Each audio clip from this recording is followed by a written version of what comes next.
नमस्कार। प्रतियोगिता दर्पण के मार्च महीने के इस अंक में आपका स्वागत है।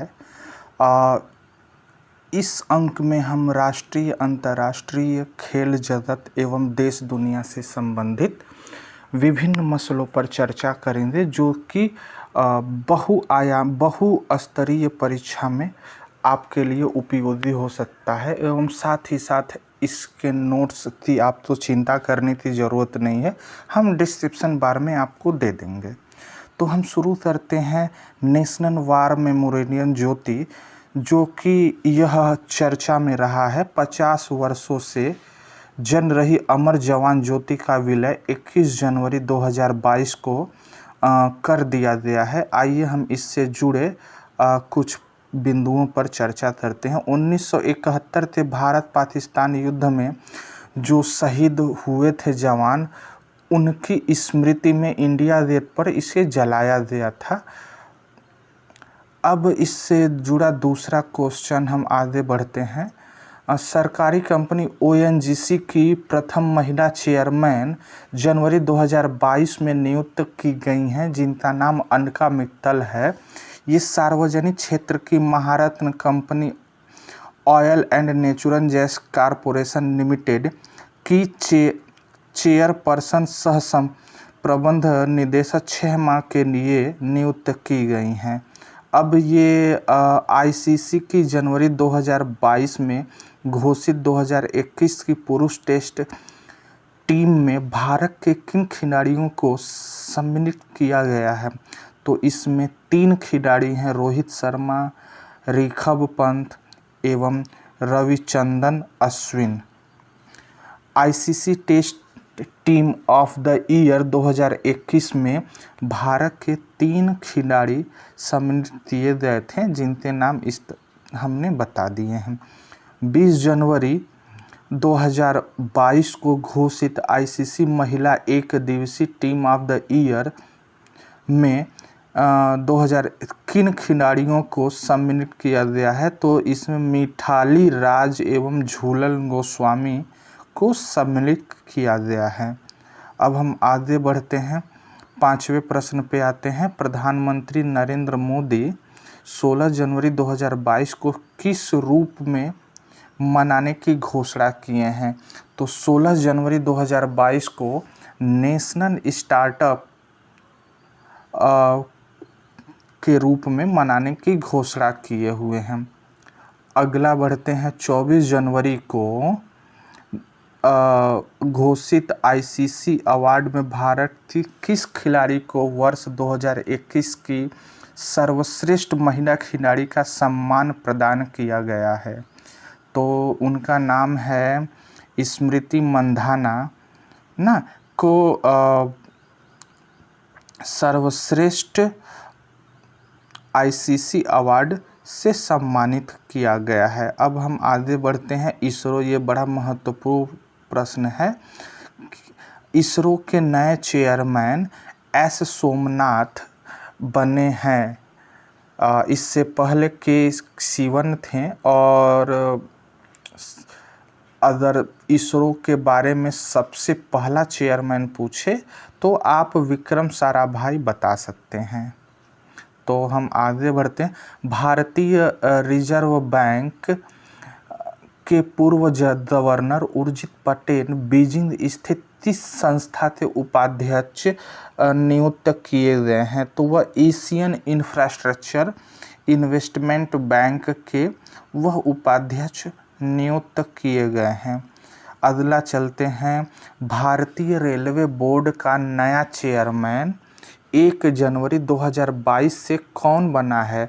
तो विनय कुमार त्रिपाठी जी बने हैं। इलेक्ट्रिक इंजीनियर के लिए भारतीय रेलवे सेवा के विनय कुमार त्रिपाठी 1 जनवरी 2022 से रेलवे बोर्ड के चेयरमैन नियुक्त किए गए हैं।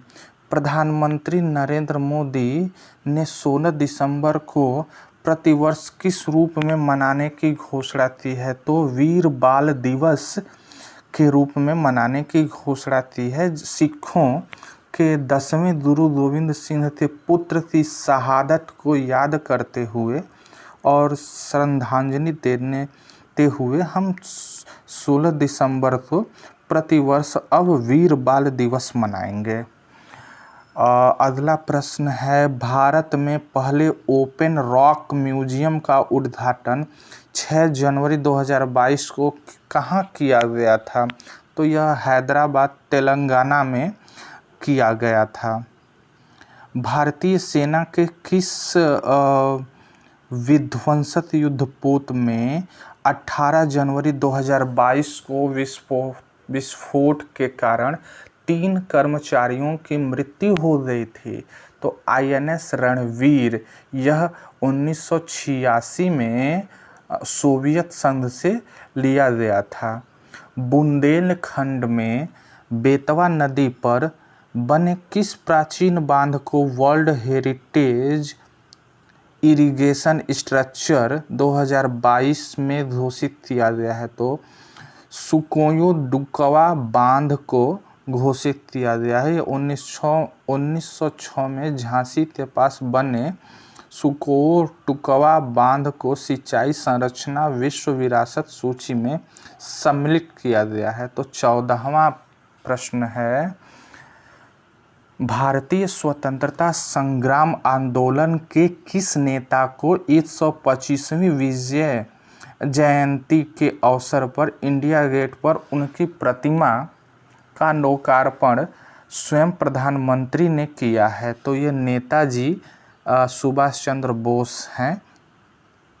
भारत के पहले स्वदेश निर्मित किस विमान वाहक पोत के 9 जनवरी 2022 में मुख्य परीक्षण प्रारंभ हुए हैं? तो INS विक्रमादित्य, INS विक्रांत का हुआ है।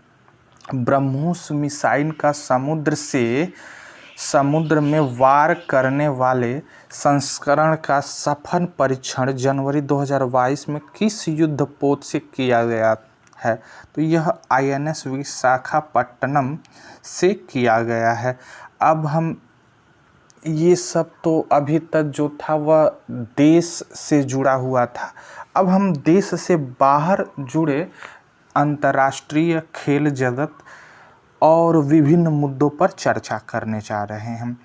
तो गोल्डन ग्लोब पुरस्कार में best motion picture of drama में वर्ग में किस फिल्म को सर्वश्रेष्ठ फिल्म का पुरस्कार प्रदान किया गया है?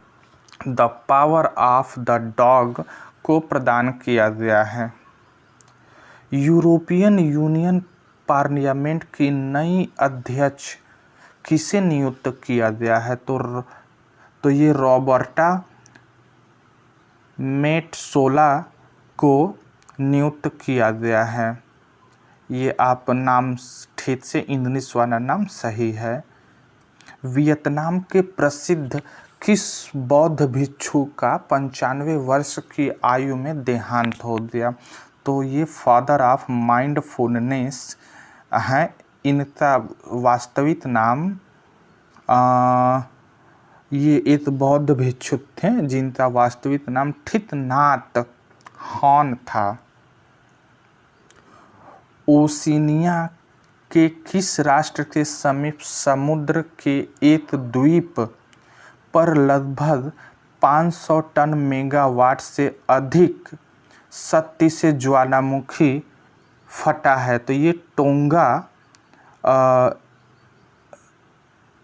जगह पर ये फंसा है जो दक्षिणी प्रशांत महासागर में एक निर्जन द्वीप पर ज्वालामुखी फटा है। सैयद मोदी इंडिया अंतर्राष्ट्रीय बैडमिंटन प्रतियोगिता में महिला एकल खिताब PV सिंधु को मिला है। ओलंपिक पदक विजेता PV सिंधु ने 23 जनवरी को गोलविका बांसोव को हराकर सैयद गोदी इंडिया अंतर्राष्ट्रीय बैडमिंटन प्रतियोगिता का एकल पदक जीत लिया है। अंतर्राष्ट्रीय क्रिकेट परिषद के 24 जनवरी 2022 को घोषित पुरस्कारों में क्रिकेट ऑफ द ईयर का पुरस्कार किसे प्राप्त हुआ है? तो शाहिद अफरीदी को प्राप्त हुआ, शाहीन अफरीदी को प्राप्त हुआ है। वोडाफोन एसेस सीरीज 2021-22 में कौन विजेता रहा है? तो ऑस्ट्रेलिया इसका सही उत्तर है ना। इंग्लैंड तथा ऑस्ट्रेलिया के मध्य खेली जाने वाली 5 टेस्ट मैचों की क्रिकेट श्रृंखला 8 दिसंबर 2021 में 18 जनवरी 2022 तक ऑस्ट्रेलिया में खेली गई। 4-0 से यह श्रृंखला जीत ली। हाँ, अब आगे बढ़ते हैं। 24वें शीतकालीन ओलंपिक खेलों का आयोजन बीजिंग में किया गया है।